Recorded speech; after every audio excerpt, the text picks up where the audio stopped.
It's very easy to see how the death of the internet, as we talked about on Tuesday, has a connection with the larger connections that we see around our world, or the lack of connections thereof, I suppose. And that is in itself not a completely new phenomenon. However much we have a way today to connect people who are disconnected.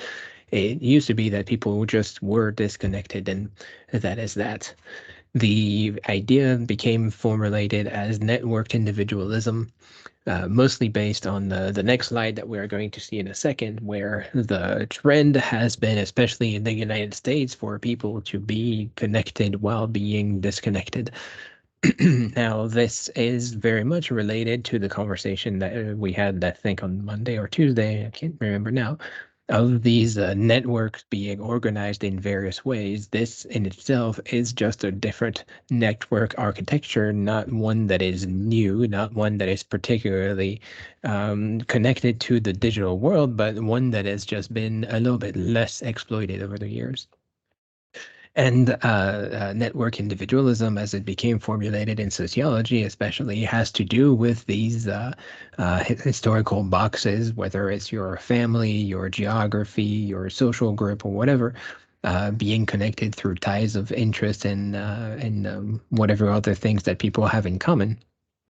Um, Instead of the traditional capacities, I guess. Now, the way that this has become reformulated today is what people tend to call echo chambers. Like, you are connected on a day-to-day basis with people who think like you, people who read the same type of media that you do, and kind of have generally the same idea that you do. But again, this is not new. This is how most of history has been going on before our times. Now that the internet is there to be able to look out of those bubbles and to look a little bit further than our immediate surroundings, there is a lot more opportunity to do so, but that does require people being willing to do so. And that's a very different issue than whatever the digital world can afford us. In fact, the digital world can very easily afford us to have more access to more things. This has been a recurring theme over the course of this semester. And it is, in fact, today entirely possible to design people to design networks for people to go in certain directions, as we are seeing with advertising, for example, where machine learning AI is directing people towards commercial enterprises of commercial product. It doesn't have to be commercial. It could be anything that people are generally interested in. It just so happened that the research to make this happen has been focused on and has been paid for by commercial interest. Now, of course, if we have the possibility to connect an unlimited amount of people through an unlimited amount of networks, we also have the possibility of expanding our horizons much more largely. And as a result of that, the internet is probably better understood as just a tool rather than the path that people are taking from one point to the other. And as I pointed out, this is not something that is new or unique to the internet. This study here by McPherson says the American population has lost discussion partners from both kin and outside the family. The largest losses, however, have come from the ties that bind us to community and neighborhood. The general image is one of an already densely connected, close, homogeneous set of ties slowly closing in on itself, becoming smaller, more tightly interconnected, more focused on the very strong bonds of the nuclear family, spouses, partners, and parents. The education level at which one is more connected through core discussion ties to the larger community than to the family members has shifted into the graduate degrees, a level of education attained by only a tiny minority of the population. High school graduates and those with some college are now in a very family-dominated social environment of core confidence. So there is this aspect of network kind of closing in, but the network is more and more associated with levels of social achievement. And again, those levels of social achievements are mostly federated through a commercial interest. In other words, you encourage people to go to college so that they have better jobs, better pay, and that in turns moves them out of their households, move them out into the world, exposes them to new ideas, and exposes them to higher pay, eventually better paying jobs, but that would require them to move rather than stay where they used to be. Again, this is a choice. This is a matter of design, if you will, but it is not necessarily an inevitable. This is just a factor of how people have connected through the time. And as a result of that, the federated internet and the more small focused forms of networking that we see today are just using one very core feature of people's existence that has been there for quite a while. The combination of it being the dark net, a spooky, scary idea that is appearing a little bit everywhere, especially through commercial media because of its dark undertakings, and usually represented by this kind of image of a person with an anonymous identity covering their face with a hoodie. And the most times that those ideas appear in media is through the sale of illegal products, illegal weapons, or illegal drugs. Here, dark web mushroom dealers tracked by Ohio Drug Task Force, millions in crypto seized that just literally found this on the internet today. So the idea that we can, through anonymous means, through covert means, transfer property that is not necessarily legitimate or could be possibly nefarious is something that seems very appealing to a lot of people. Now, we are just talking about mushrooms in this context, probably not the worst of the drugs available out there, but still something that is worth making the news for some reason, and especially millions in crypto seized because this money was also being transferred through digital means.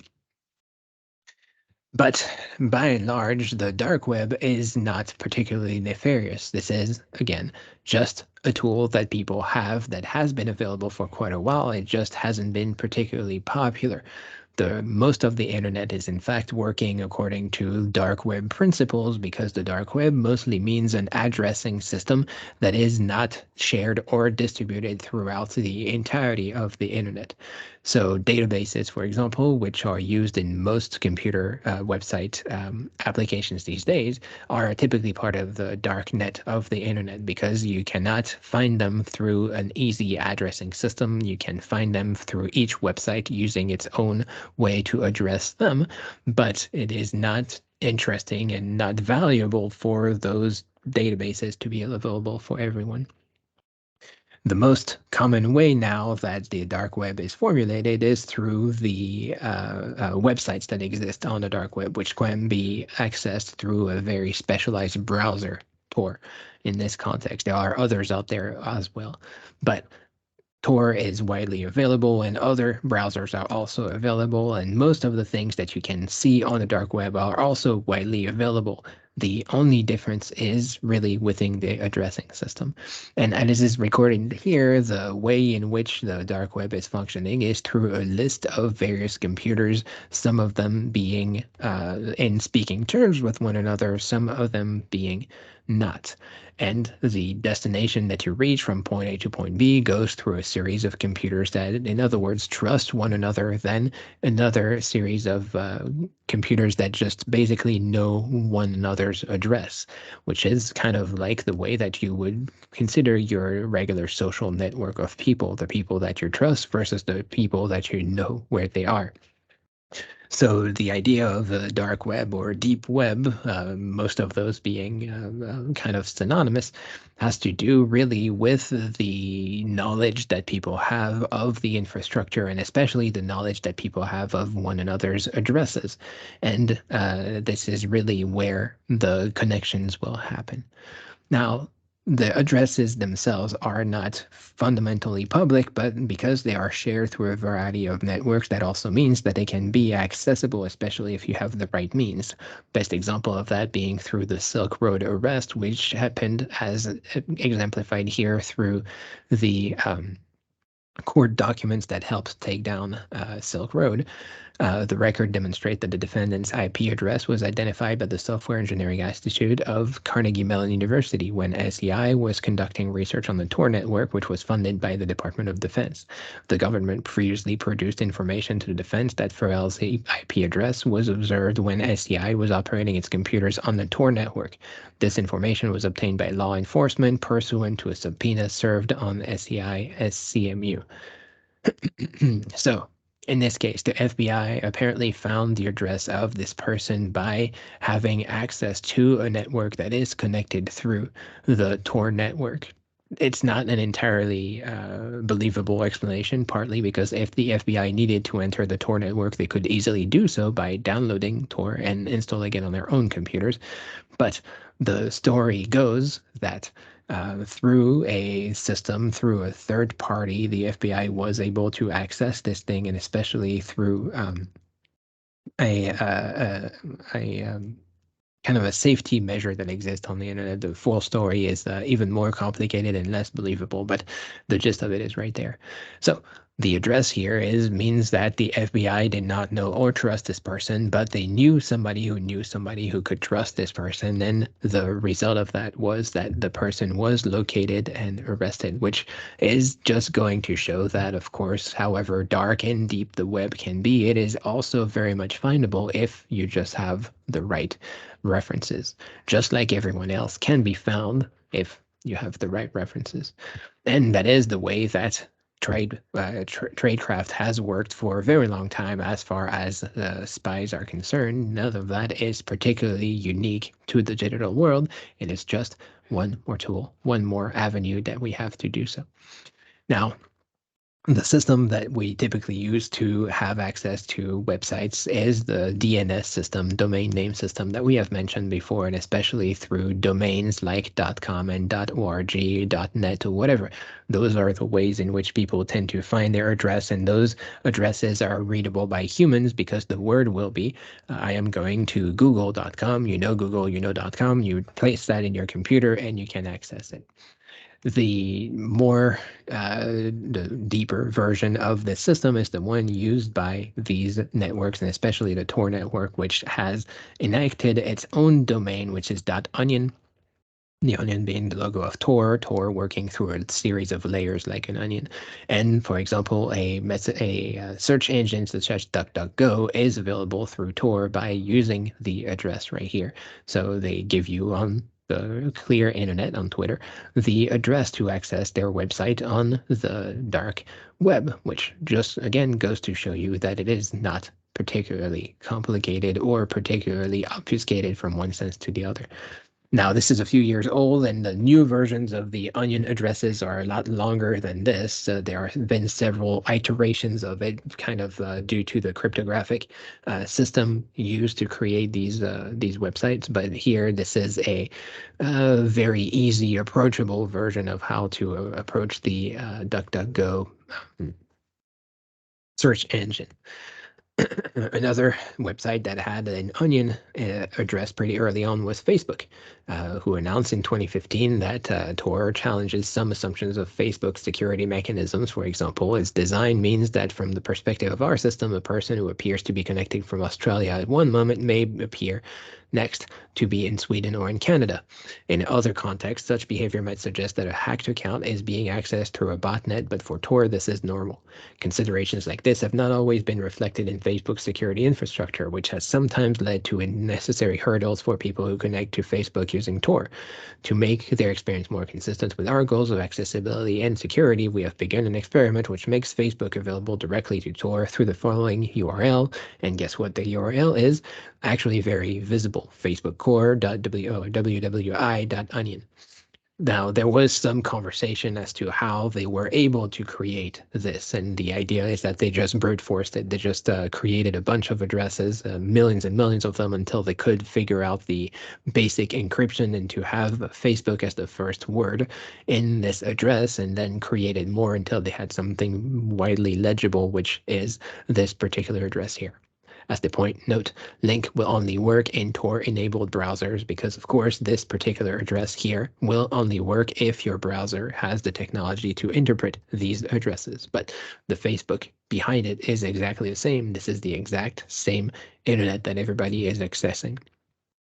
Another dark web application is the BBC, because the BBC has realized that it is very easy for people, governments, and other kind of bad actors on the internet to prevent access to specific websites, especially if your website is bbc.co.uk. In that case, blocking access to bbc.co.uk just means creating a dark web address and having access to it. So it's not that scary. It's not that popular to have a different email address than the one you use for most people. This is just the way that some people have found alternative ways to connect with one another. And none of that has to do with a nefarious purpose any more than it has to do with the digital world. It has a lot more to do with the fact that some people would rather not have their address known to the entirety of the world, and other people would rather be able to visit some addresses without the rest of the world knowing it.